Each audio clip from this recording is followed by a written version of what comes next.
Michelle Willingham, and I write sexy historicals for Harlequin Historical. I write both in the medieval time period and I also write in the Victorian time period.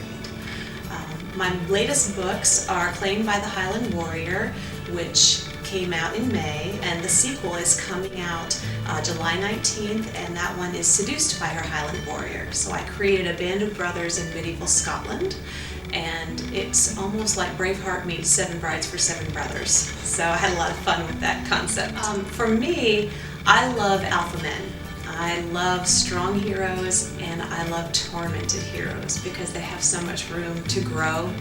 And I love strong women who can stand up to these alpha men and in a way make them more human, make them just bring about the fantasy male of the perfect guy who will love her until the end of time, that ultimate happy ending. So I definitely love heroes that are kind of your fantasy man in a way, very strong. I do think though there are many stories from medieval Scotland that are incredibly inspiring. I think there's a lot of material left to tap into, and who knows, maybe there's a paranormal story in it somewhere. For me, exciting things in writing are when the story takes over. And there are moments when you're writing when you can't type fast enough and it's just pouring out, and sometimes you read it back and you think, where did that come from?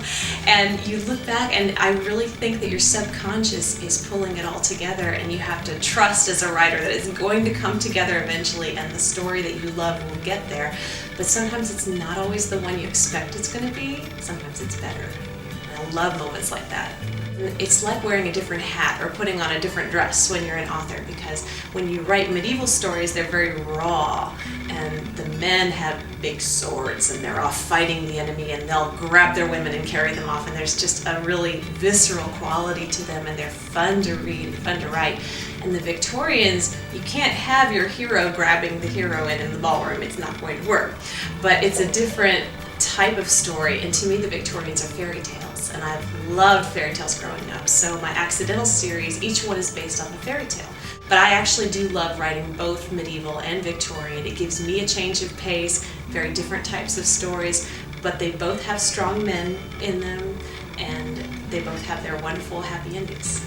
And the reason why historicals endure so much is because they really do draw into that fairy tale, and many girls grow up reading these wonderful fairy tales about princes and castles and happy endings, and we all love that fantasy, and historical romance gives you a chance to slip into a world where you're wearing these beautiful dresses, and it's a world of elegance. And by the same token, with the medievals, you have the castles and those vast landscapes and men coming and sweeping you off on horseback, so you get that element of fantasy and historical romance that everybody loves so much.